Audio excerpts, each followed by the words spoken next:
started here. My name is Ann Kring. I'm chair of the psychology department, and it's my great good pleasure to welcome you all this afternoon on a Friday here at the Alumni House for one of our department's most esteemed and revered events, and that's the Distinguished Faculty Lecture. Our Distinguished Faculty Lectures involve a lecture by a faculty member who has recently retired, where they lay out for us a body of work, or they focus in on one aspect of the work. But no matter what they talk about, it really is a delight to hear about the trajectory of one's career and their work. So that's why we love these events. I'm going to now introduce Shelley Zedek, a member of our department, who's going to introduce our speaker for today. Shelley. Wherever you want. Thank you, Ann. I am very pleased to have the honor of introducing today's distinguished faculty lecturer, Professor Emerita Charlan Nemeth. Charlan has been a long-time colleague going back to 1977, when she joined the Psych Department faculty in the social psychology area. Some brief background on Charlan. There's a long background, but I'm going to keep it brief. She has a BA in mathematics from Washington University in St. Louis and a PhD in psychology from Cornell University. Her faculty appointments include the University of Chicago, the University of Virginia, and the University of British Columbia, with visiting appointments in Bristol, Paris, Trento, Mannheim, and London. In 2004-5, she was the Leverhulme Trust Fellow at Aston Business School in Birmingham, UK.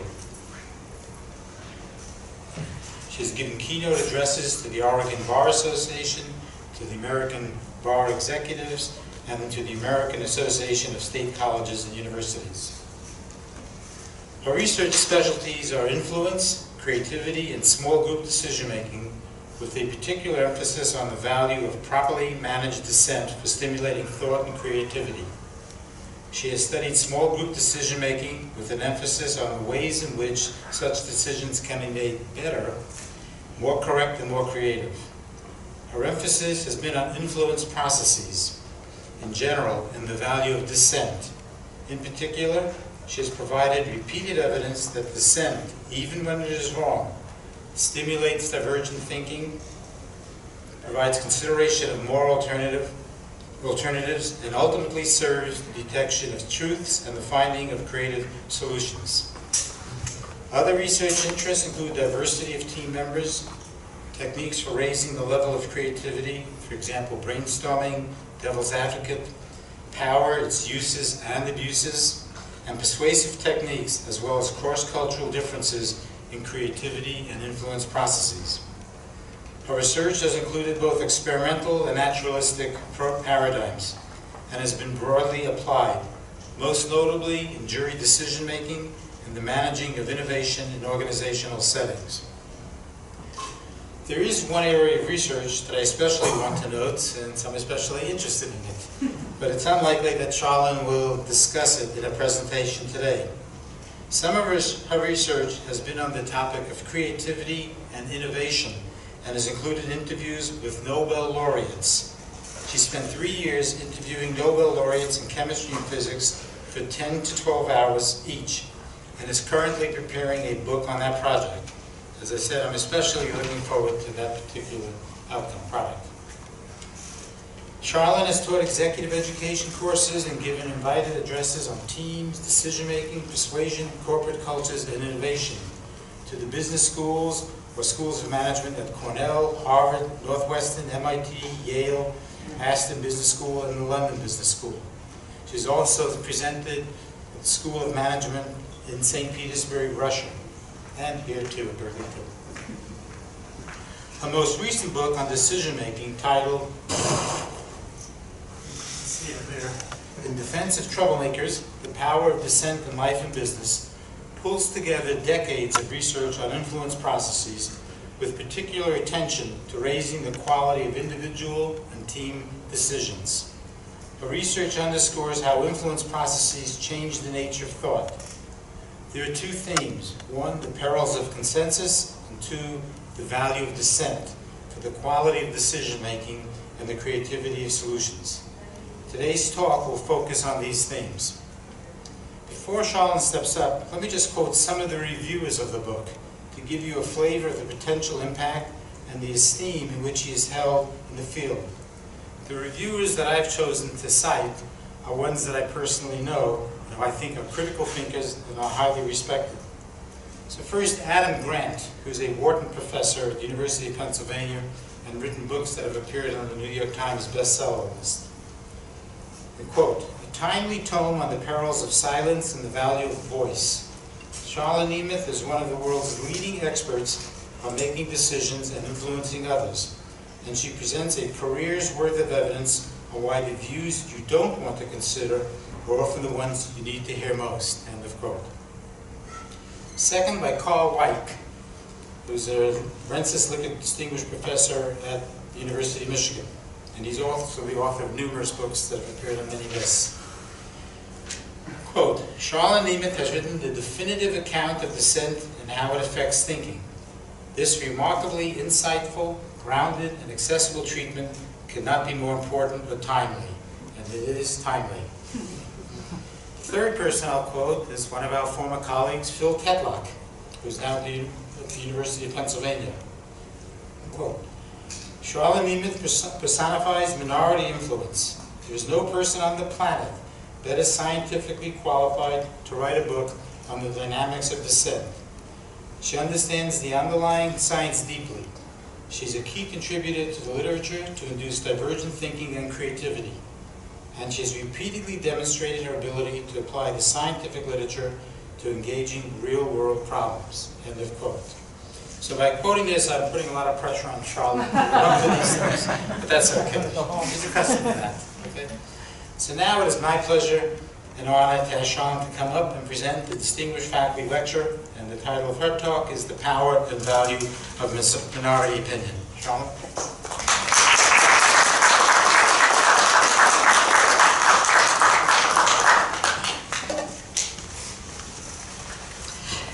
Thank you, Shelley. After that, I really was thinking maybe I should just, go home while it's good, kind of thing. Actually, it's sort of interesting. I got an email from Carl Weick actually last night, who knew about the event, and just suggested that I should enjoy the love, of a day, which is not usually what you associate with giving a faculty lecture.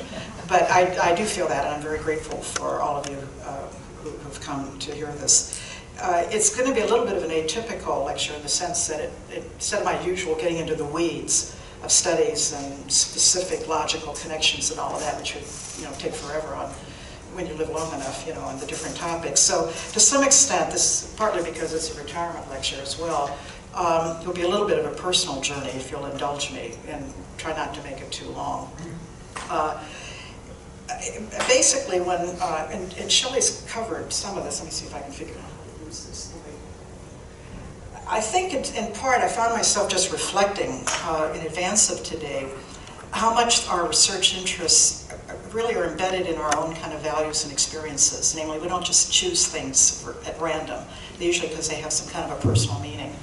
And we've almost come to the things that we're interested in because we deeply want to understand them. And they're in a bigger context, I think, than just an academic pursuit, in publishing. And when I found myself even kind of going back, I reflect a lot on the old days these days as you try to make sense out of your life. And I found that to some extent there was always a bit of a kind of a search for meaning.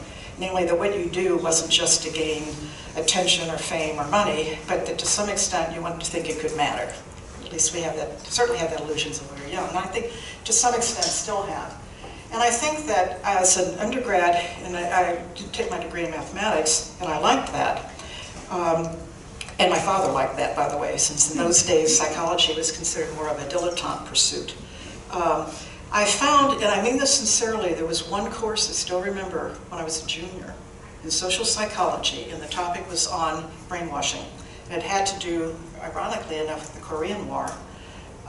And there were stories of ways in which they could divide the men from each other. So their cohesion was a source of really sustenance, or survival even. And what they would do is they'd set it up so that you could tell on your friend, and he wouldn't get hurt very much, and you'd get some food. There'd be some benefit. But what they were actually doing was breaking down trust between the individuals, and there were stories of men who laid in their bed and just died. I just remembered that lecture more than anything, that's what really matters, is how much we make each other stronger or weaker, that influence can be for good or for ill, but it was powerful. And I really had a sense that it mattered a lot more than kind of continuing in mathematics, which I probably would be a lot better off financially, but it really was a direction. And then I think when I had a Woodrow Wilson National Fellowship, I decided that was really to then be a university professor, went the route of psychology. Went to Wisconsin for a couple of years, and while it was wonderful in the sense of the training of good methodology and statistics and all of that, but I found that all the things that I cared about weren't being studied. We were worried about whether we could use the word mind as opposed to brain. There was this pecking order of experimental thought they were more scientific than personality, than social, than clinical, and all of this. And it just didn't fit, and I had a sense that I didn't know what to do. Bottom line of it is that I got a couple of jobs and basically decided I didn't want to do them. But a professor at Wisconsin, Len Berkowitz, actually arranged for me to work in Oxford with Henri Tajfel. Now, I'd never heard of Henri Tajfel. He's big famous, okay, and one of the major founders of the European Association. But it wasn't for that. But essentially, because I couldn't figure out what I wanted to do, I went, spent a year working with Henri in Oxford, and through him I met Serge Moscovici, who proved to be a lifelong mentor and deeply important to me. I think it's not by chance, in a way, that those were very deep relationships. They were both Eastern European Jews, and they both came out during the war. And Henri lost his whole family in the Warsaw Uprising. And he spent 5 years in a prisoner of war camp. Luckily, a prisoner of war camp, not a concentration camp, but that's got another story to it. But he had a sense of problem. He may not have been the great statistician, but he had a sense of what was important, and he was so thoughtful about it. And that was true of Serge as well, who was a Romanian Jew, came out had hard labor as a child, came out during the war, made his way to Paris, and to great eminence. His son, as we speak, is the European Commissioner for the Economy, for the European Union. So they were very significant, and because that journey of even what I was interested in was heavily shaped by those two men. And then I had this respite, if you will, of bucolic life at Cornell, where I took my PhD, in part because Len Berkowitz had gone there, and it was easy to do. And then my first job was at the University of Chicago, which is really a baptism by fire for any of you who do know the different universities. Living south side Chicago and arriving in 1968, the time of the Democratic National Convention, it really was a baptism by fire. And there was bloodbaths in the street the whole year. I'd never seen it. I'd intellectually thought about protest and dissent or anti-Vietnam. And it was still a small group at that stage. It hadn't, it was, heavily well-educated young people who were the protesters by and large. And only later did mothers and boys who were dying, start to join that kind of a movement. But it was really in your face and very palpably. And if that weren't enough, that first year of teaching, I co-taught the course in social psychology with a sociologist, Dick Flax, and the two of us, Chicago used to have a faculty co-teaching course, which was wonderful, really. And Dick was one of the original founders of SDS, the Students for Democratic Society, far leftist group, and he was in the news a lot, defending the protests. Bottom line is a guy came in and purported to be a reporter, and when the phone rang and Dick reached for it, this guy purported to be a reporter, hit him with a crowbar, caused 2 skull fractures, and cut his right hand off. And I had the exquisite pleasure of having to go into his office and get papers with blood on them to continue the course of the first year of teaching. Luckily, Dick ended up okay, ended up leaving. He had 2 small children, really he couldn't afford to really stay in this kind of context anymore. But nonetheless, is what I'm getting at is that those are personal, those were life events, but they put a face on the notion of dissent, of possibly its power, which was in such contrast to the field as we knew it. Social psychology, the way I was taught it, was that influence flowed from the strong to the weak. There were decades of studies about the power of majorities, and they are powerful. They can, get you to say things that aren't true. They get you to see things that aren't true. When we see it now, even to some extent, you get enough kind of power in numbers going, and people don't even know what they know anymore. They don't know truth from fake. We've got new phrasings now. But the thing is that from that perspective, the notion that you would have a voice that differed just meant that you had all of the reasons why you conform, namely because you think you must be wrong. How could they all be right, and how could they be wrong and me right? And secondly, you fear the derision. You just don't want to be the outsider, the one they think's an idiot or whatever. And the thing is that what the studies had also shown is that that's not just in your head. Is that when you do stand up against that majority, it isn't as though they applaud you, they punish you. And the research showed that over and over again. So it was sort of depressing in a way, in the sense of the power of any kind of a voice. But not so when I started working with Serge Moscovici. And I just actually gave a tribute to him a year ago because he's died recently. And it was a very powerful thing. But the bottom line of it is that after that kind of a period, let's see if I can get this right. I fled Chicago after that horrible event, fled it for a visiting professorship year, and Henri had one for a half year in Bristol, Serge had half year in Paris. The time couldn't have been more prescient. I mean, partly, I just needed to kind of be in a safe place and get my head clear after that first year in Chicago. And Serge had just completed the first study on what became known as the field of minority influence. And in contrast to the field, it may seem like, duh, it's not a big deal, but it was given the context of the field. And that's that he was able to experimentally show how a minority voice, namely the one of the few, the single individual against all the others, could actually persuade. Where they were calling blue sides green, for example, and you could get them to come to error to a minority. Now, how that happens turns out to be very complex and much more subtle than if it's a majority, because you don't have the power from the get-go. But nonetheless, is that I think that period of time with Serge really defined the trajectory of my interests, because it really hit. I think also many of us in Paris at the time thought of ourselves as kind of underdogs of sorts. We were either, one was a former Catholic priest, one was, a real radical leftist, and there were sprinkling of women, and just, a lot of people who had a sense that they didn't come in the packages where the field told us that's the people who persuade. You didn't come in the right demographics, or you didn't have the numbers. But essentially, I think it really defined an interest, and it really was in some ways against the field, because I was told by more than one person that there'd be a dead-end kind of field of study, and that if I was smart, I'd use existing paradigms, and I'd cite the people who were likely to review, your papers, et cetera, and there was a way from a strategy point of view, this would make sense.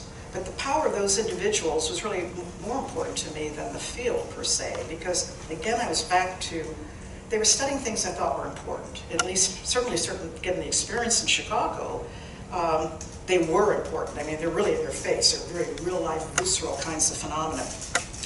So essentially, during this period for actually a number of years, I kind of did the usual in a way. And I did a lot of experimental studies on dissent, on how minorities actually persuade.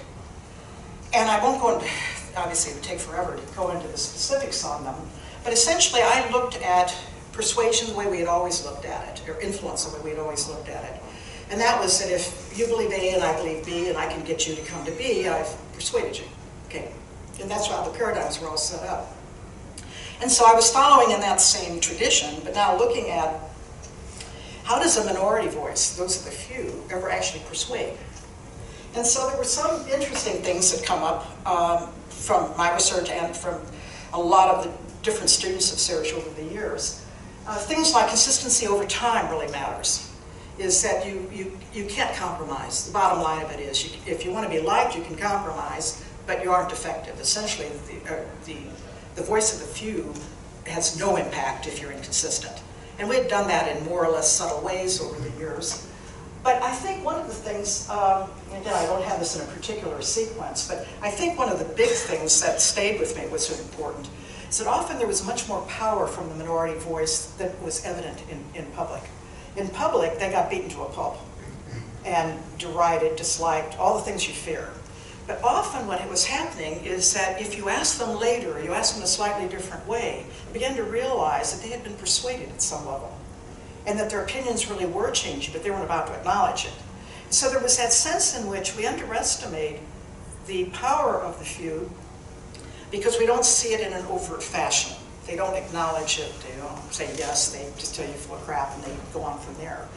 And I used to be asked seriously for combat pay from the Confederates we put into an experiment, where they'd have to act like a dissenter. I just felt so beaten up, thinking, I need to make more money to keep doing this, so, kind of up my grant expenses, But then there were things like, you begin to realize, you start breaking some old truisms. And one of the old truisms is the old Dale Carnegie notion of win friends and influence people. So the notion as a vehicle for influence was like being liked. So that means, you compromise, you appease, you carefully phrase things, da-da-da-da-da.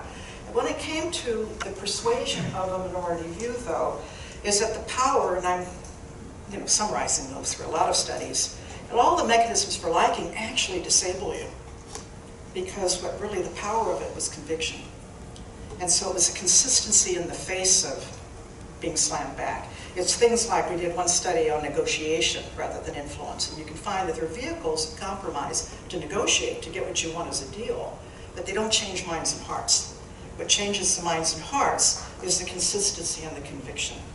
And that, even if you think they're wrong, and you can easily verbally dismiss them, you don't, because they'd have to be fully crazy to be doing this. And there's something to make them believe it that clearly and to take these kind of risks. And that does have impact. I mean, it's nothing like a martyr, even if you think they're crazy, to really get you to at least contemplate their position.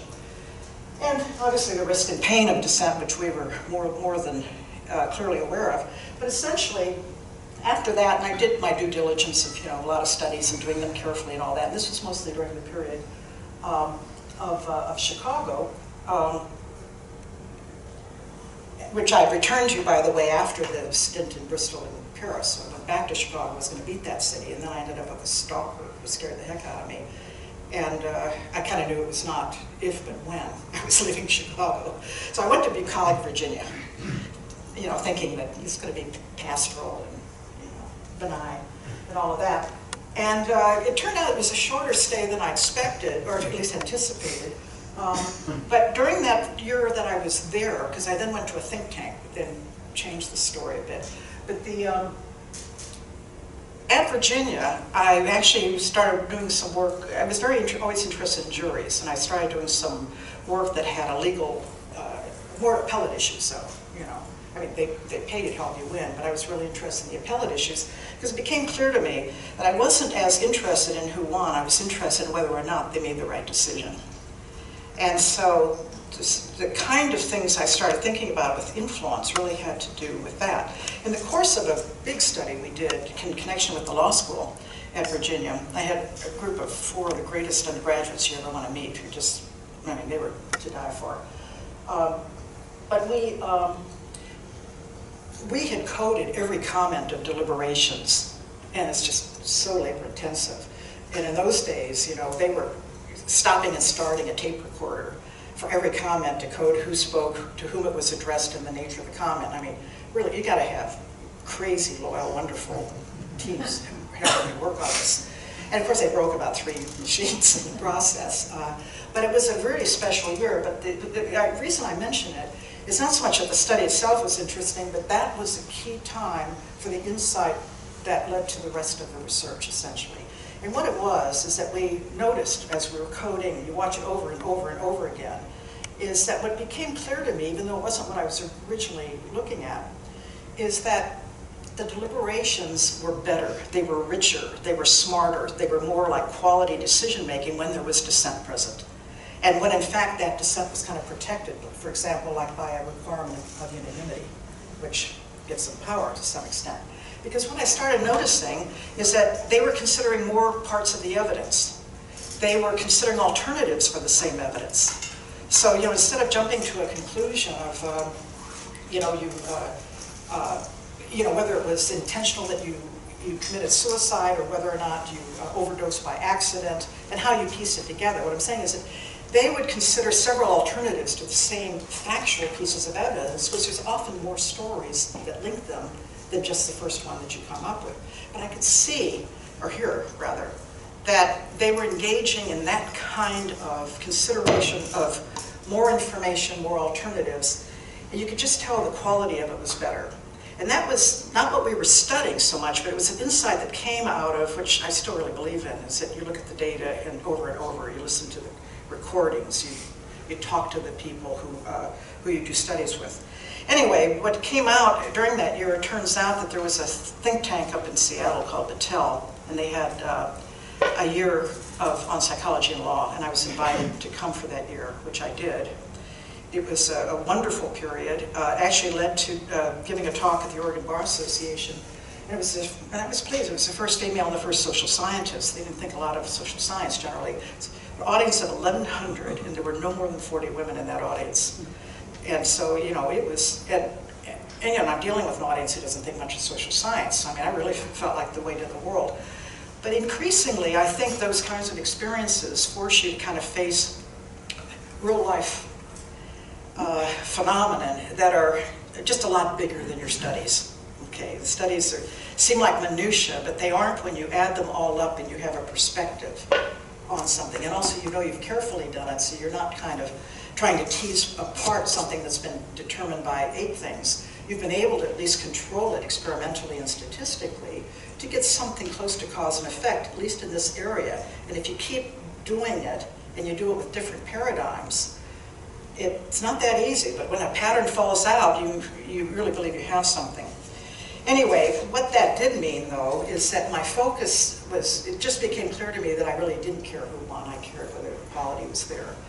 And I started to look at influence that way. And now, from just the insight of looking at those jury decisions, the possibility that dissent could actually stimulate that kind of thinking looked like a possibility. And I can remember even getting some pushback from people in the field, you know, at a conference or give a talk or whatever, where it's sort of like, but that's not influence. You know, influence is you're at A and I'm at B and you move to A, and I thought, no, that's persuasion. But influence is a bigger term than persuasion. And I thought, look, if by virtue of me arguing with you or me giving a position different than yours, you're thinking differently. You know, if you're choosing to look at different information or thinking in a different way, then I've influenced you. We've just had a very narrow notion of what that means. So, you know, that had its own internal kind of stuff going on. But the bottom line of it is that then for a lot of years, in which they were almost all here at Berkeley. I came here in '77. Shelley was reminding me how long we've been here. And essentially that's when the work really started focusing increasingly on the nature of thought that's stimulated by the disagreement with someone else, and whether or not that source is a majority or a minority of people. Namely, is it, or you got consensus or do you have dissent, and do they invoke different kinds of thinking pattern? And again, I'm really kind of slicing through and making a summary on a lot of this. I mean, I'll give you a bunch of studies if you want to get into the weeds. But I came down and I started thinking about the bottom line, which you have to do when you write a book, because people, what's it about? And, you know, which are the 10 stories I'm going to tell you about? And I'm reminded regularly by my son, who's here, get to the point, Mom, you know, kind of thing, right? And that two of the things that permeate all of these studies is the perils of consensus and the value of dissent. And here's what I mean by, for example, the perils of consensus, is that what the studies have shown, what we then theorized and then showed over and over again in very different, keep banging these, very different kinds of paradigms, is that with consensus, what happens is that they stimulate convergent thinking. And essentially, I can go down the line of the ways it's convergent, but basically you think from their perspective, you narrow the way you think, and it is from their perspective, which isn't even your own, on your own, it is theirs. And so, for example, well, if you want to look at a positive side of it, that kind of a narrow thing can be good if you're executing an idea. It's not great when you're sort of thinking about what to do or developing ideas. Whereas on the other, and I'll just run through this very quickly, But the other side of it, which is kind of more hopeful, is that dissent, even when it was wrong, I'd always loved the fact that it was true and it was wrong. It's very easy to say, I like dissent on the off chance that it's right. Or I'll tolerate dissent because I'm just such a good, tolerant person that everybody should have their voice. But this had a bottom line to it, is that dissent actually stimulated, even though you hated the person, okay, they stimulated thinking that was divergent in form. Namely, people were considering multiple routes, multiple strategies for problem solving. They searched for information in different ways. And so, for example, just illustrative studies, and again, these are really illustrative, so, for those of you who want kind of more data, different talk, I can give you articles. But things like in a search for information, we found that when they thought there was a majority position different than their own, what happened is that when you give them a lot of things they could read and see if they want to read, they read the things that justify that majority position that disagreed with them. You can understand why they'd be doing that, but the point is that's what they do. And they don't look at the other side, even the one that they would have favored on their own. Or in contrast, if you just flip the fact and it's a dissenting viewpoint that disagreed with you, that search for information is on all sides of the issue. They're reading on the pro and on the con. And we allowed them not to read anything if they wanted to. It's just one illustration in a study.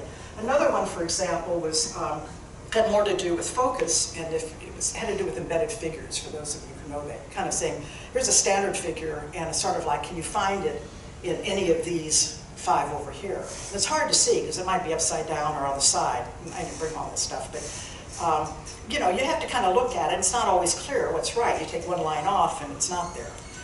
Anyway, the bottom line of it is that in a study like that, is that if you have a majority disagreeing with you, the focus is on their position.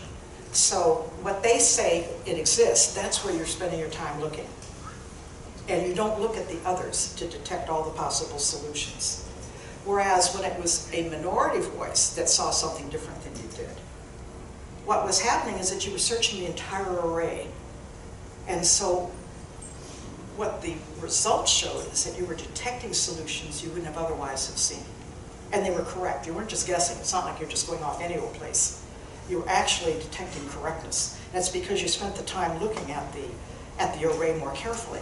But again, you can see it sort of fits with that notion of the wide-ranging attention that dissent causes and the rather narrow focus on understanding the consensus position, and partly in the hopes that you can join it then. Talk yourself into it.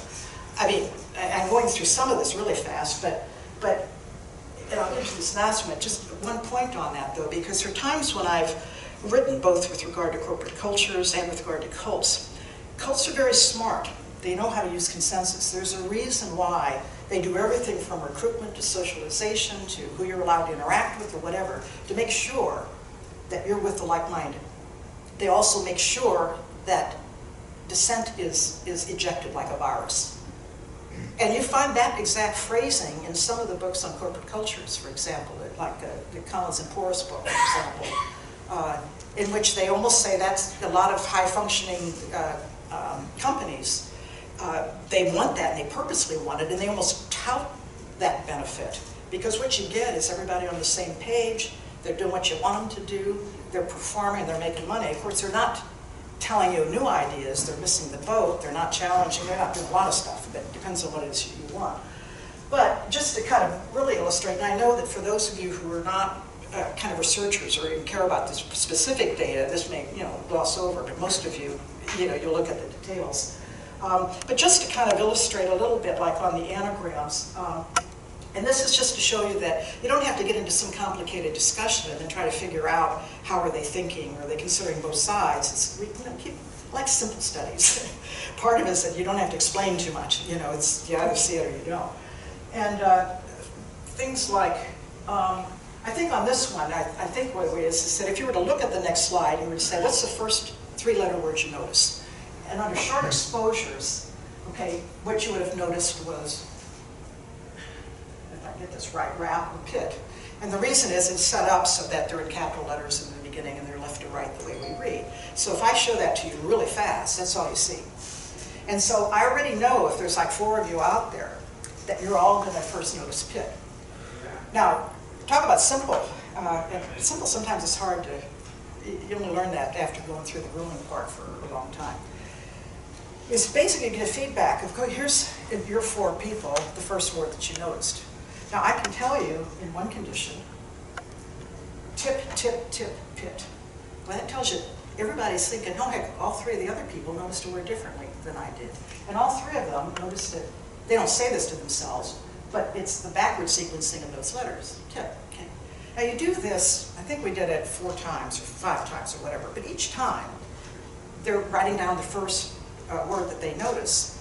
And the consistent feedback is that 3 of the 4 are first notice the word, and it happens to be the one formed by the backward sequencing. Okay, but you can stay with me on this, okay? After you do, now, the other condition, the dissenting condition is, it's still really the same. It's just now, instead of 3 of the 4 of you, it's now 1 person noticed tip. And the 3 of you, you're sitting there, I'm one of the 3, there's 1 person out here who happened to notice. And you think, well, who cares if you see that word going this way or that way? But it does, turns out that even on the most trivial issues, it does matter when everybody else differs from you, or 1 person does, and that's kind of what we're getting at. Turns out that if you then give people a sequence of these kinds of anagrams and you say, okay, I want you to write down all the words you can form from this letter sequence. You got 20 seconds. Okay. I think as you notice, you first say, okay, try to form some words. Actually, I'll get you a little bit engaged so I don't bore myself. Like, what do you see as words that you can form? Now. Sorry? Band, now. Band, right. Okay, now. Perfect. Pin. Then, he's always confident. He knows it. Come on. Okay, you can obviously create words that you form with letters from left to right, the way we read. So things like pin, for example, would be forward sequencing. You can form words using a backward sequencing. It's like ant, A-N-T, okay, or nip, N-I-P. I mean, you get the idea. You can form them by using a mixed sequence, like T-A-N, tan, or tap, T-A-P. You get the idea, or bin, B-I-N, okay. The bottom line on this is that, I mean, the reason for doing this, just to try to illustrate that general principle, is when a majority, like you think everybody else noticed a word differently than you did. You think, who cares, but it does. And it's clear from this consistency over time that they do it by a backward sequencing. It turns out that those individuals form far more words using the backward sequencing, but at the expense of forming words using forward sequencing or a mixed one. Namely, they are taking the perspective of that majority. They couldn't have told you this, but that's because you look at the words that they formed, so you know how they formed it, okay? In contrast, instead, if it was an individual, a dissenter, if you will, if you want to call them that, but 1 person who happened to notice always was doing it with the backward sequencing. What that stimulated was divergent thinking. So what was happening is that you were finding more words using forward, more words using back, more words using mixed sequence. So that overall, you found more words overall because you utilized all possible strategies. That simple flip that is coming from consensus or from dissent, even on something this trivial, you can see the mind is working from the perspective of the majority, and the mind is going in many directions when it's a dissent. Now, just to kind of carry this, and again, no one study means anything, believe me, I'm the first to know that, but a lot of studies add up and show the same pattern in very different ways, and then I start to really take it seriously. Well, I already said this. We also, again, just to illustrate this, and I think I put this study in for my daughter, because we thought, it's fine. I could show a lot of studies in which dissent will end up showing better performance or better decision making, and that would be great. But I thought, the real test of the theory is that if I can take that same theory and make it work for the consensus, namely have them produce a better outcome. And so to do that, you've got to find a task in which a narrow perspective, if it's on the right one, okay, is actually conducive to good performance. And it's very hard to find a task like that. Most tasks, you're better off when you can look at multiple sides and try multiple strategies. And we looked far and wide, and we found an old one called the Stroop Test. And I say only this because my daughter will recognize it because she to use the paradigm in a grade school science project at one point, you know, so we kind of laugh about the Stroop Test, which she's perfectly aware of now.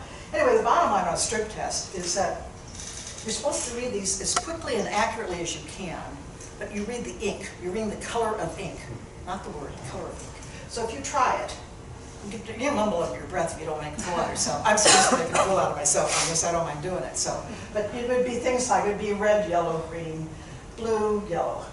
You get the idea. You read the ink, not the name. Okay. Now it turns out that's hard to do, and if you try it and you try to zip through it, you will invariably get to a point where you read the word. And it's because it's a classic study of interference, okay, which is why I used it. This is one of the few tasks where if you can be narrowly focused on the ink, you're going to do well. If you were narrowly focused on the name, you'll really do poorly, okay? And if you were divergent in doing both, it's not going to help you any, because that's what you do anyway. Okay, now, if you followed the line of thinking, that really means that a majority opinion that differs from you, if it's on the right dimension, you're going to follow that perspective to the exclusion of other things. But now it's going to be adaptive if it was on color of ink. If they're on the color of, on the name, and you follow that perspective, you're going to really screw up on the Stroop Test. Dissent won't help you here, because the problem you've got is that you're considering both dimensions. Okay? So this is a way of saying, if it's true, then it underscores the theory about what consensus and dissent do to the way you think. But I can make it, it's sufficiently true, it's now the basis that I can make the consensus one work, lead to better performance. And that's basically what happened, is that, again, a really simple mechanism, but things like, if I showed you this quickly, and I said, what's the first color you noticed? People will say red. And the reason is because we made sure the word and the ink are the same. It's in the middle of the screen. That's all you see. And again, it's hard because this isn't fast enough, but believe me, you wouldn't have seen anything else. There's another word down there. Now, supposing, again, that very simple way of, what did you first notice the color? If I'm telling you that, okay, 3 of the people first noticed green, that means they noticed the word. Something different than you, but the word. If, for example, I were to say 3 people noticed blue, your way of understanding that is that they read the ink of that second word. Okay? Now again, you do this several times so that there's a pattern. But essentially, you've got either 3 people out there, so you're the loner, so you're facing a consensus, or in the other conditions, 1 person is doing this. You know, 3 of you are all red, you know, but 1 person's doing this. And that majority, or that minority, because we had 4 conditions there, was either focused on the name of the word or the ink color. The name of the word or the ink color. Now the bottom line of it is that if it's true, that when there's consensus, all 3 of them saw something different. When they focused on the name of the color, that should hurt you if you're following their perspective. Namely, if that's what it does, is get you to take their perspective in terms of the way you look at the world, at that phenomenon, that would be maladaptive. If, however, they're concentrating on the ink, and you really do, I mean, it sounds like a long shot, you know, if you really do follow their perspective, it means you should be able to focus on the ink color to the exclusion of other things. And that's basically what happened. So that when you, for example, go back to now, you have them do the Stroop as quickly and as accurately as you can, what you find is that when there was consensus focusing on the color of ink, performance was better than in any other condition. They were more accurate, and they were more efficient. You know, speed, it didn't matter if you looked at speed or if you looked at accuracy or a combination. They did far better on the Stroop. They could boom, boom, boom through here, stay on ink color, and ignore the other. When that majority had focused on the name, they did very, very poorly. I mean, significantly lower. So the cases where it was a minority opinion were sitting in the middle because it didn't matter if they focused on ink or name. If their stimulation was of both dimensions, which is the problem you have anyway, then it's not going to help or hurt you particularly, okay, because you're still taking into account both. But if you're concentrating on the wrong dimension, the performance was way down. If you were concentrating on the right dimension, performance was much higher. And the bottom line of it, to kind of underscore it, is that that majority opinion, again, even on seems like trivial things, the way they look at the world is the way you start to look at the world. And if they happen to be, you know, on that right train, yeah, you can efficiently go on that train and do very well. It isn't conducive to going off that train, though. It's just that there are some cases in which we had to look far and wide for a task that would actually show better performance by kind of a very narrow convergent way of thinking. Anyway, I won't kind of belabor that on it, but it's mainly to kind of illustrate that there are ways that you can study these sorts of things in which when you just add them up over 20, 30 studies, it's, you really, it's not random. It becomes really solid and important. And I'll just then, because just kind of one last in terms of the studies, just one other, again, just to kind of show a little bit of its link to originality, which is one element of creativity, is that one element is to be creative, it should be original. Second one is that the idea should be appropriate to a solution. Namely, not every crazy idea is original, it's creative. But the originality is an important component of it. And essentially here, this is just kind of very simple, but some people like this study, is that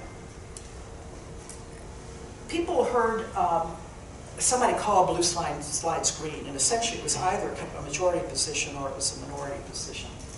But what we were interested in is essentially something having to do with originality of thinking as a result of exposure to this different viewpoint, even though they were wrong.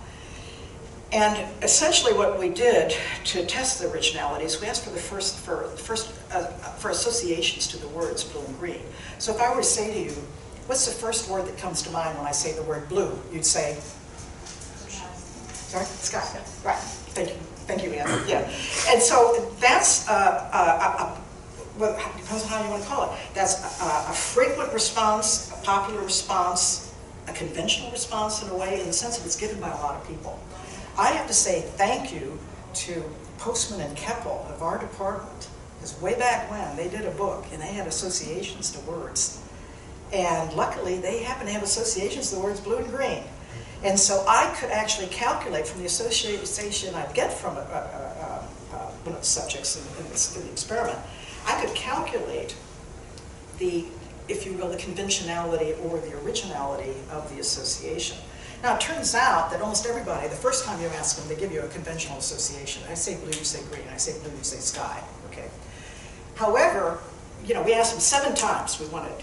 And so what happens, usually, they start getting a little more original. I mean, even control groups who haven't been exposed to anything. But what became kind of interesting, though, is that when you look at those associations of the 7th, the 2nd through the 7th, again, the only thing that's kind of will make it crazy is it's the lower the numbers, the more of the original. But the bottom line of this is that you can see the subscripts basically mean that statistically they're not different. They could have had, by chance more. But what you say is that as they go on, is that everybody gets a little more original. But what's really important is that the differences are there where, in part, the majority actually stays more conventional. When there was a majority that disagreed from you, you almost kind of shut down. But the important one that I pay attention to is that a simple minority view that was even wrong, calling blue slides green, is that here the mind is working in a way that the associations to those words are actually more original. These are significantly different than the other conditions. And so what was happening, just to illustrate, is that after being exposed to a minority judgment about that blue slides are green, is that it's things like if you were to say, okay, what comes to mind when you say blue, they'll be saying jazz. Or you say blue, and they'll say jeans. Those are far more original associations than the ones we started with, which I love as my guinea pig. Okay. So anyway, from a bunch of experimental studies, of which these are some that only kind of tap and illustrate the kind of ways in which you can study it. It's by no means a list or a review of all the studies on it. I just kind of want to hopefully persuade you that the point is well taken and is well documented. But essentially, from there, what soon became clear and what we started paying attention to is the importance of authenticity in terms of a dissenting viewpoint. And a lot of this was kind of moving more into groups, into applied issues, even related to businesses, as well as certainly to juries. And again, just to kind of show that there's kind of a trajectory of thought in terms of where our time was spent thinking about it, is that it soon became clear to us that a lot of times the stimulating aspects of dissent really rely on the conviction and the authenticity of the individual espousing it. So even if he's wrong, if he really believes that he's authentic, there's real power in that. It stimulates thought in the ways that we're talking about. So I never really believed in my heart that you can clone that sort of thing by some pretend form of it. So I've never been a fond of like devil's advocate, because that seemed like you think you're considering the opposite because somebody's giving you opinions contrary to your view, and they think, well, that'll make you kind of consider more options. I just never believed it, because I don't think people really question their own judgment without challenge. Anyway, we ended up doing a couple of studies, and they got a lot of play because it ran in the face of common belief. Because a lot of companies, for example, and organizations use devil's advocate all the time. And the pundits almost makes me ill one more time, like, well, let me play devil's advocate. And you go, God, because you won't tell me what you really think. So that's a way of, and so the idea behind it is that you will get an opposing viewpoint that they think will lead to better decision making, but it won't be at the price of morale and cohesion. I mean, we'll all be friends more if we play devil's advocate than if we really disagree. Never believed that. And we ended up doing 2 studies that have gotten actually quite a bit of play. And essentially what you find is that the devil's advocate does not have the stimulating quality as does dissent in terms of getting you to think of both sides. We did some tracking of how they were thinking. In authentic dissent, the thought patterns are really on both sides of the issue. With devil's advocate, they are not. In fact, there was an unintended negative consequence where their thinking actually bolstered where they started. So so this notion that devil's advocate is going to make you open up and consider the opposite, it doesn't. It does a reverse. And I think people started kind of realizing that in their attempt to have this kind of quick fix that we can have the basic patterns, it doesn't work. And then we did kind of a second study, and it was more on the creative solutions that they produce. And again, you find that the devil's advocate doesn't do that.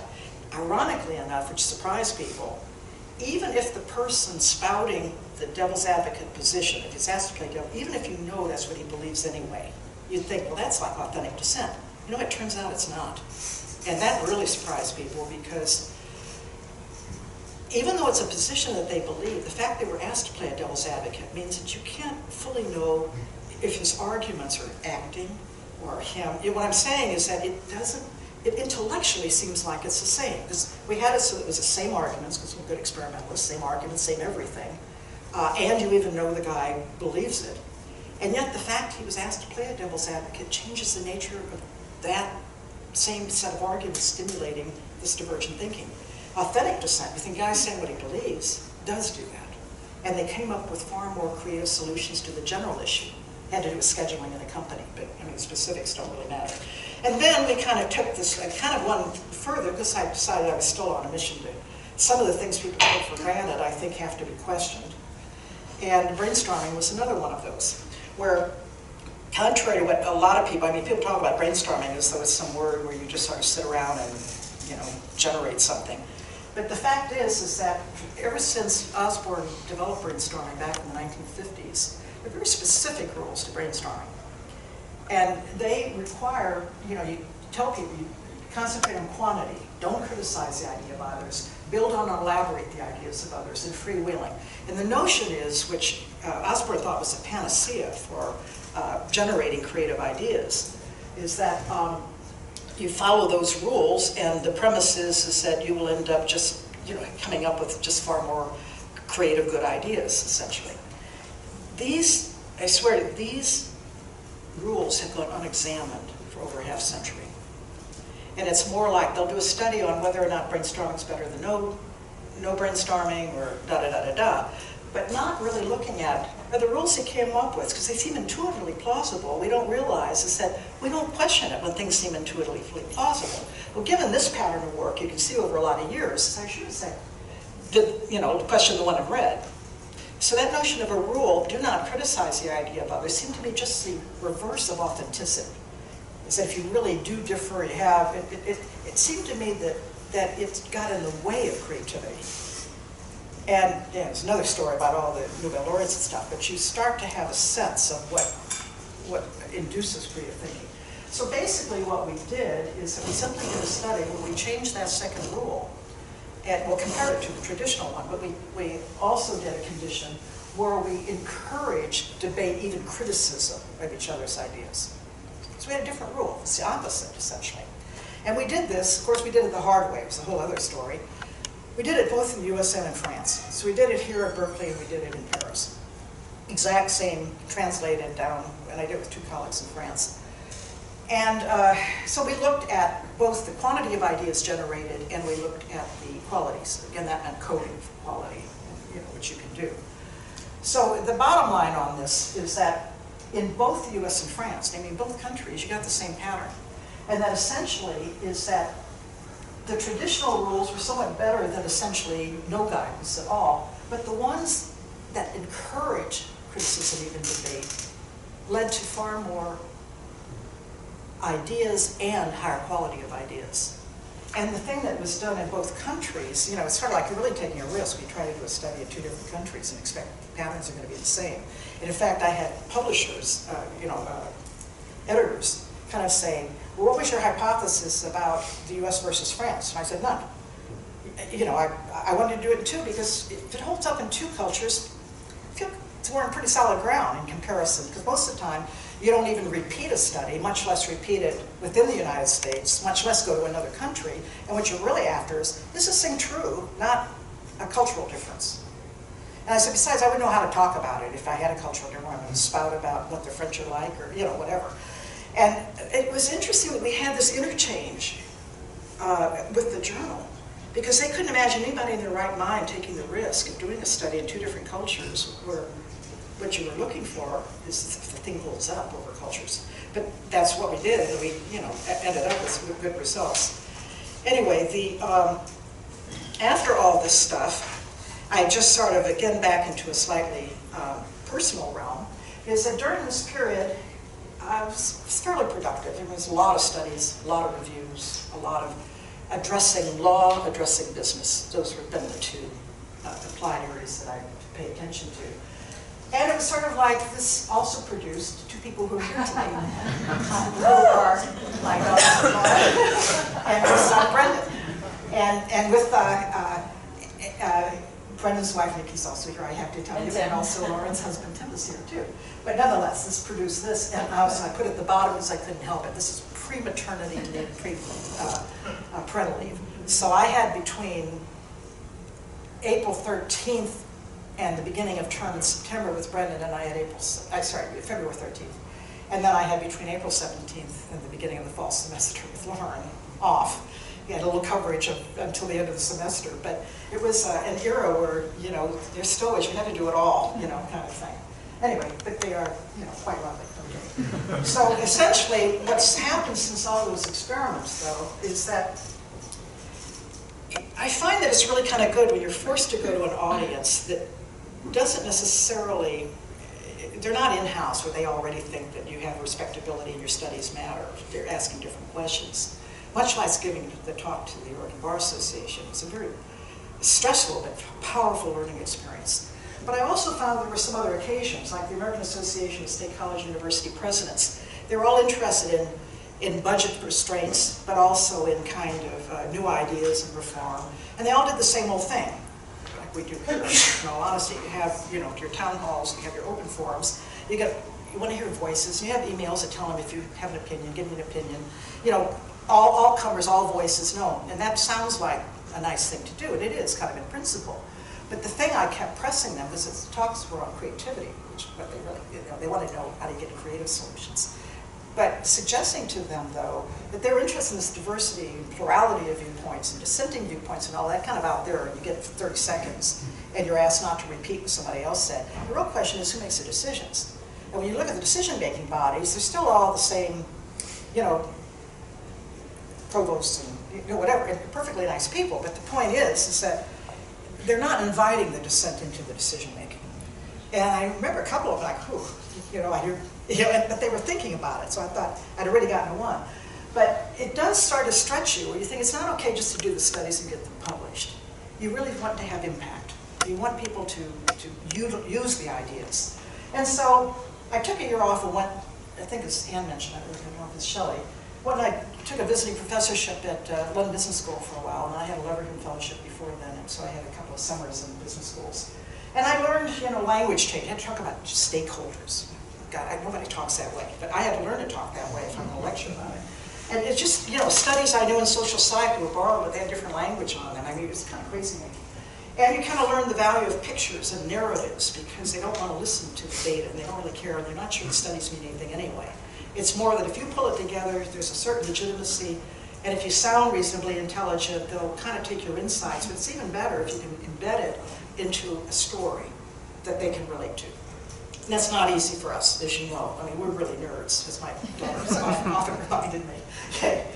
And so I really wanted an audience that could implement the ideas, but I didn't really like the idea of taking, moving from here, like taking a job at London Business School, for example. The values were different for me in terms of what I valued about myself and what they would value in me. I'm still, I'm still an LNS, type of professor. So essentially, just fast forward to now today, is that a New Yorker writer picked up some of the research, made it more interesting than I could have, in all honesty, drawn the attention of a very good agent. And when he called, I wanted to do the Nobel laureate book. I'd already started it. And he didn't think there was much interest in another science bio, no matter how important I thought it was. I thought, I talked to the inventor of the laser for 11 hours, It's fabulous, and I'm still going to finish it, no matter what. He said, I know you want to do it, and it's really great, but your own research is better, it's more timely. Okay. So he talked me into doing a book, which in fact was over almost 4 years. It passed around 3 major surgeries, and having to do revisions where people want things cut more laser-like, which I thought was dumbing it down. And he said, you're interested in anything, but the reader isn't. So you learn a lot of stuff along the way, is what I'm saying. So it was painful, believe me, it's painful and humbling, but like most of those things, you grow from them, and I learned a lot. Maybe that I'll never do that again, but you do, and you kind of learn how to write again, not perfectly. But then, what I kind of ended up doing in the last chapter was kind of just taking some of those ideas but trying to put a face on them. And I found in the last conclusions, which is all I'm talking about here, so I'm telling what it's not about, which they think of dissent and my main point I want them to get, the perils of consensus and the value of dissent. So I'm telling them the book is not about anger, it's not even about diversity of category, it's not about argument, it's not about contrivances like devil's advocate or whatever. But what it is about is the importance of authenticity and conviction, and that there's power in that. It is about exhaling and speaking up, and we're parsing our words and scared we're going to offend somebody, and sure we're going to. And we get very kind of boxed up, and we don't know what we know, we're not sure we should say it. And it's kind of not a great way to live at one level. And I started paying more attention. I went to a nonprofit group called Rise Up for young women, particularly in Africa and Malawi. Heard inspirational stories of it was an 18-year-old who stood up there with the poise of 50, or if you're lucky at that, in which they changed legislation in Malawi about marriage, the age of marriage. These girls were getting pregnant at 14. They had 3 kids and no education by the time they're 17.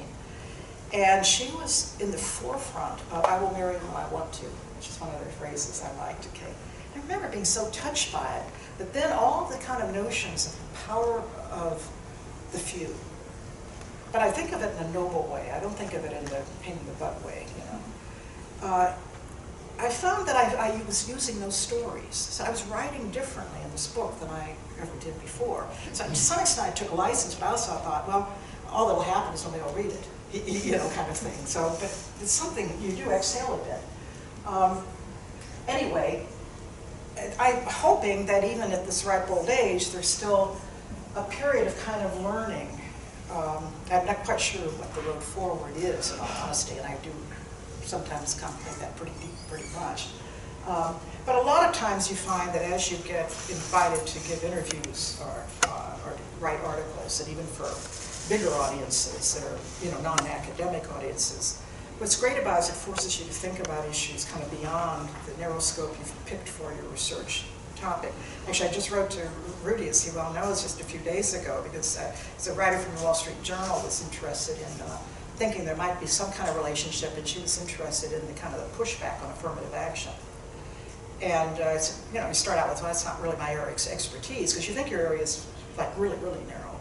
But the fact is that there are things you kind of know that are relevant, and I tap smart colleagues who know more about that specific area, and you begin to realize is that the possibility for impact, back to finding the meaning from the undergraduate days of looking at brainwashing kind of thing, is that, you know, I can honestly say that the talent and the intellectual stimulation of a place like Berkeley has been invaluable. And it allows you to try to grow as best you can. And for that, I really am terribly grateful. And then I always end up, there's always a couple quotes I like, and one of them I use regularly is that of Senator Fulbright, which is sort of a bottom line to a lot of this, is we must learn to welcome and not fear the voices of dissent. We do tend to crush it, even when we think we're tolerant, but none of us like to be challenged. We think they're kind of idiots if they come up with that idea. The beauty of it is that even if they are wrong, we still profit from it. I mean, that's probably the most, probably the lesson I like most out of all this, is that it doesn't require them to be correct or have clear value. And then I core back on a personal note, if I may, is you kind of think about the future. And my son and daughter-in-law are here, who are the parents of Liam and Nikki, and they're just so gorgeous, I wanted to share it with you. But I also do kind of think about the hope of the future. We all do, because you get beaten up kind of enough. You just keep hoping there's still a silver lining out there. And too many to say, to mention really, but except to say that two of these people are here today, one of whom, Rhonda, was an undergraduate at British Columbia back in 1974 and did some research with me. I was only there for 2 years. And she's come all the way from Vancouver to be here for today. Okay. And Jack Incalo, who was a graduate student, worked with me for about 5 years. He took his degree at Haas, so they took credit for it, but he did all his work. But we have about, yeah, you, Barry, but, you know, we have, I think, 4 or 5 publications together with Jack. And then when he called, I don't know, a week or two ago, and he said he was flying in, he's now a full professor at the University of Illinois. And he's had a meteoric rise. And then he called and he said he was flying out and he was going to be here for today. And so that means a lot to me. So thank you. Anyway, and your writers to share.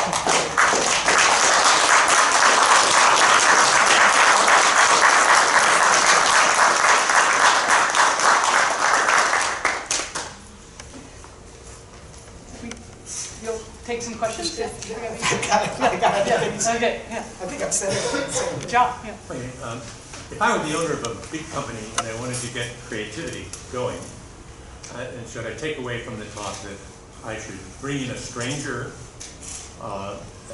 because at some level the early studies, the Ashlight studies, were sets of people that didn't know each other, I presume, that is the students, etc. Or should I make sure, because another part of the talk seemed to me, in terms of authenticity, that you, in order to make a judgment of authenticity, you have to know something about the person and what their feelings are generally, right? And so that you make a judgment that this person really has this feeling. So if I were a company owner and I'm trying to figure out how can I bring in, how can I control the situation of creative thinking, is it possible that I could hire someone to come in that people don't know, and therefore they'd have to be ambiguous about authenticity, and therefore I have a means to go forward? Or is that just not a thing that's going to work from your point of view? Well, I come at it from a very opinionated kind of perspective on this, I think.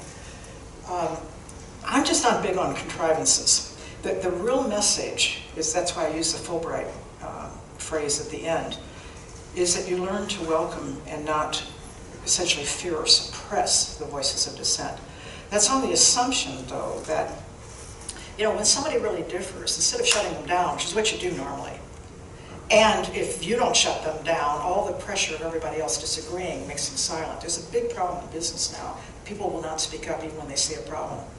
So it's like, and it's for 2 reasons. One, they're afraid that they're going to get punished. And the second thing is they think it's not going to make any difference. And we find it even in our own worlds. You know, we're often silent when we could really be contributing to something that would make the department, the university, the city, whatever, better. So, I mean, I think that that's kind of like the main message. I think with regard to authenticity, I don't take it very far. I take it far enough to say, don't use contrivances. Namely, don't have people as if. Let them say what they believe, and welcome the fact that that disagreement is energizing. Don't try to keep suppressing it and making sure that, oh, you know, that person might be offended if you say that or whatever. So if you're going to create a culture of creativity, it's like the old work on hot groups, for example. They bashed at each other with ideas, but there was trust in each other, and there was a sense in which they at least thought about it, even if you thought they were wrong. That has an invigorating quality and is time-worn. You guys all know, and I've certainly known, you can have research teams at times that have that quality, and you have a sense that you've never done as good a work as when you had a team like that operating. Well, just to end my question, so pretending to be the owner of this company that I want to get more creativity out of, what could I do then? I'm trying to think of how this could be applied, that trying to get control, because on the basis of the last thing you said, it sounded like you have to wait and hope, or you can make statements to the group. No, I think you have to uncover it and encourage it, because the differences exist. If they don't exist, then fine, they don't exist. But what I'm trying to really fight is the tendency that we don't draw out the differences. We don't give them due consideration or even due respect. And what we do is we suppress it in some kind of a guise as though harmony is the vehicle for creativity. It's not. And so, you know, it's not more like there are clear, some of this is the permission for, or even the encouragement for differences to emerge and to be fully vetted. That's part of it. I mean, I know that there are exercises one can do in creativity per se, but that's off topic of dissent per se. It isn't so much harnessing dissent. I mean, there's other ways in which you can get people as exercises to kind of think in divergent ways, or, you know, there's mechanisms. But this is mainly in the realm of something I think is a problem in companies and organizations. And the pitch is really not to the guy who has to voice the dissent. It's putting a lot on him, or even the whistleblowers in some cases, it's a whole other issue.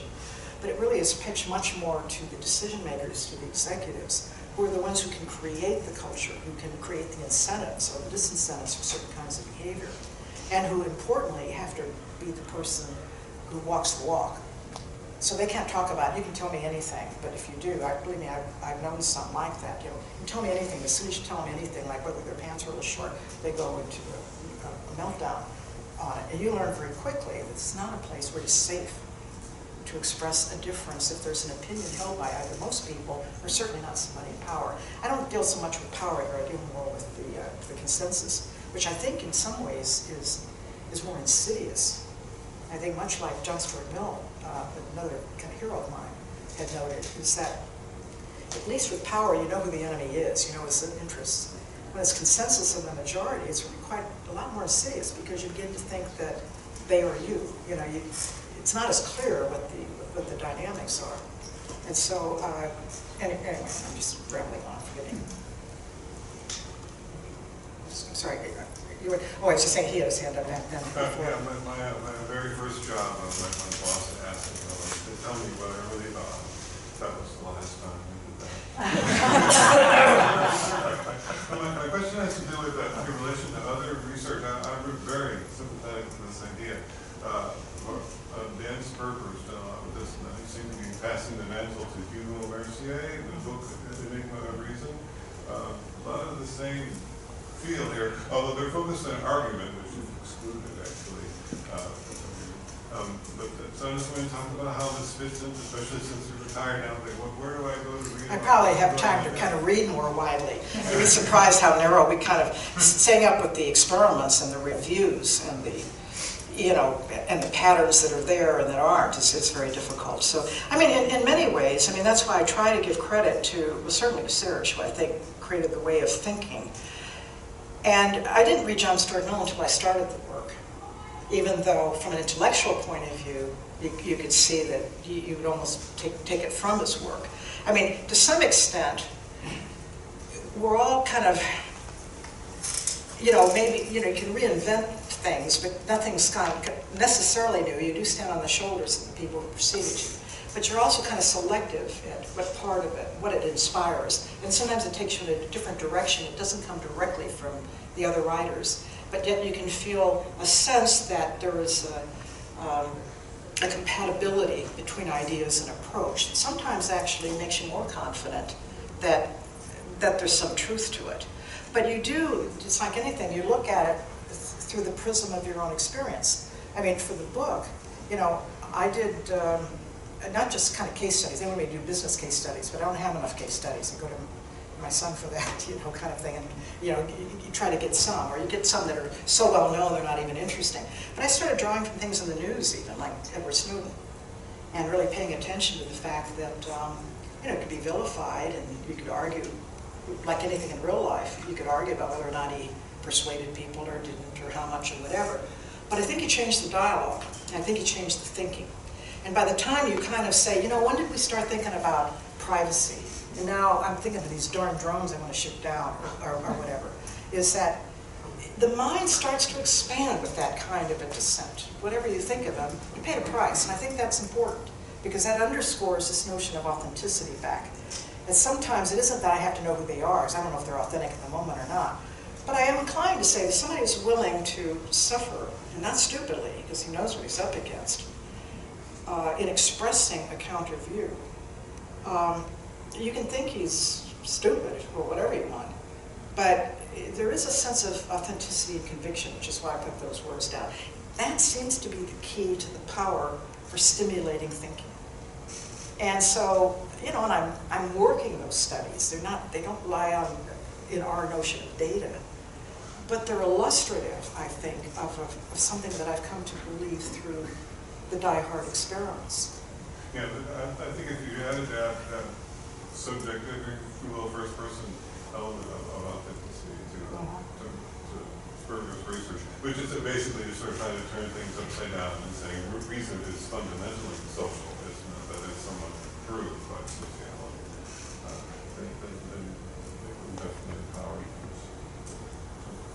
I kind of want the stuff to matter, which is why I did this hard work of the book, and as soon as enough people, would find it of interest. I mean, I'm grateful that Shelley talked. Some of the reviews have been very gratifying, which pleased me, because you kind of, maybe we like to just express because we just enjoy doing it.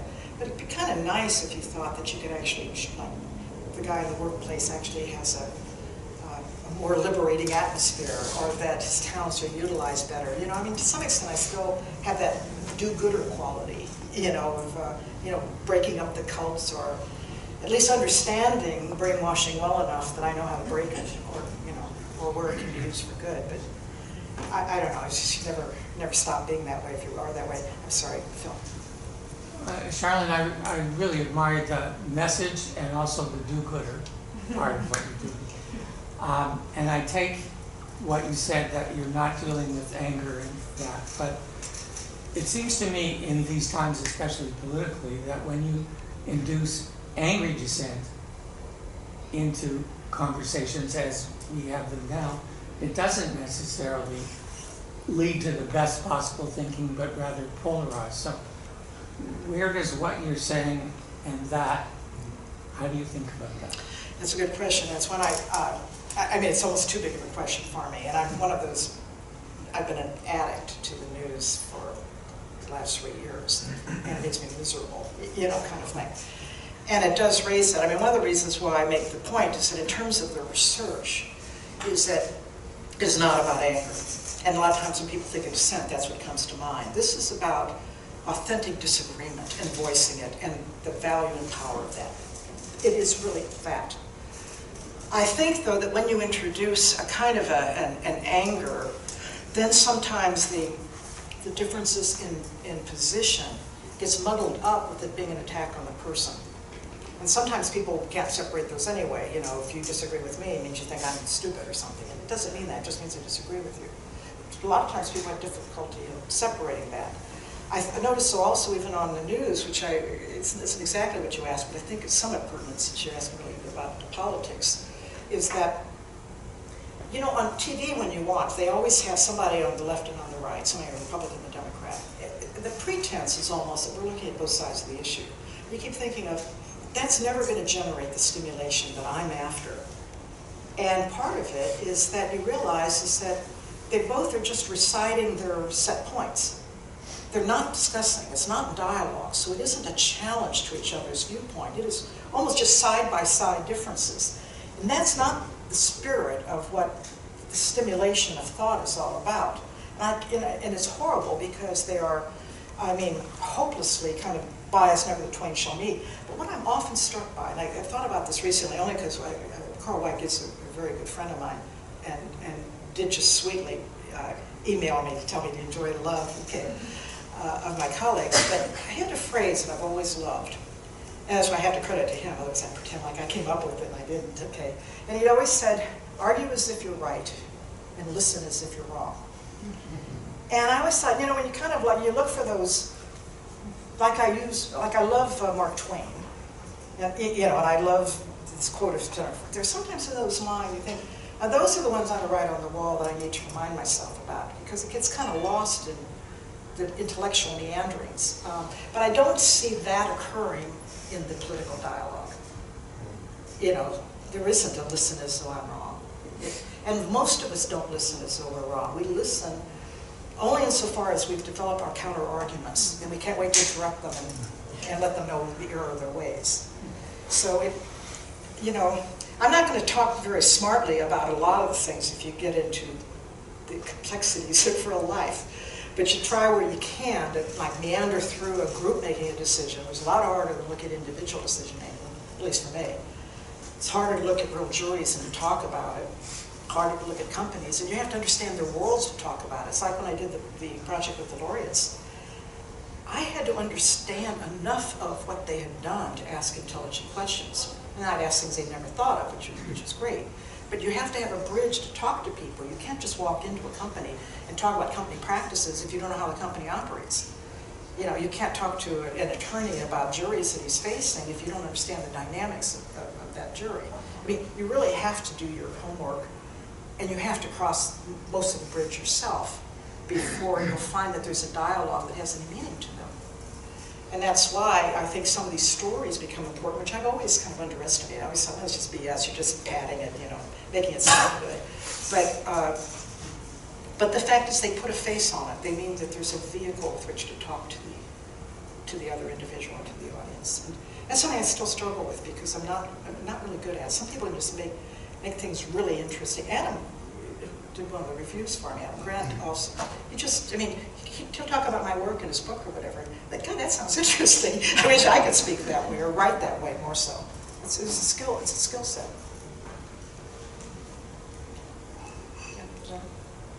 I appreciated the journey you took us through, Charlan, from the early days and the first questions in terms of thinking about brainwashing, and then thinking about the Nazis, and thinking about dissent there, and thinking about bystander effect. So that's what drew you in. And again, like Phil a little bit, but I find myself asking, now that you've looked at dissent in the conditions in which you've looked at it, what thoughts do you have about those larger questions? The Snowden example is an interesting one. I'm sorry, which? The Snowden one, because he paid the consequences, and as you say, analyzing it, you see differences, different thought patterns as a result of the action, he said. But how does what you learned help us think about the occurring bystander effect, the fact that these situations are unequal in power in other contexts? The experimental context they're safer situations. Yeah. When you think of your mentors and you think of that journey, how do you? You're talking about how I think about dissent, or how I just... How your work in dissent could help us think about how to deal with the bystander problem, the fact that we are all so silent. You're talking about the fact they're not speaking up. Yeah, well, I think, you know, I mean, in some ways, and I don't know the panacea. I've come not to believe as much in, this is going to really sound terrible because it's what we're all about, but in education and training to get over some of these powerful phenomena. Do you know, a lot of times you think, like, you know, I use an example of a plane that went down and crashed because guys didn't speak up, running out of fuel. you know, and so you have training programs, and you have a lot of role-playing stuff you do. And it's just that sometimes you have a feeling that some of these things, like how do you tell someone not to be afraid of being different? How do you tell them to speak up even when they're faced with everybody disagrees with them? And it's really hard to find an incentive there, except for the fact that, you know, be true to yourself, or however one wants to phrase that.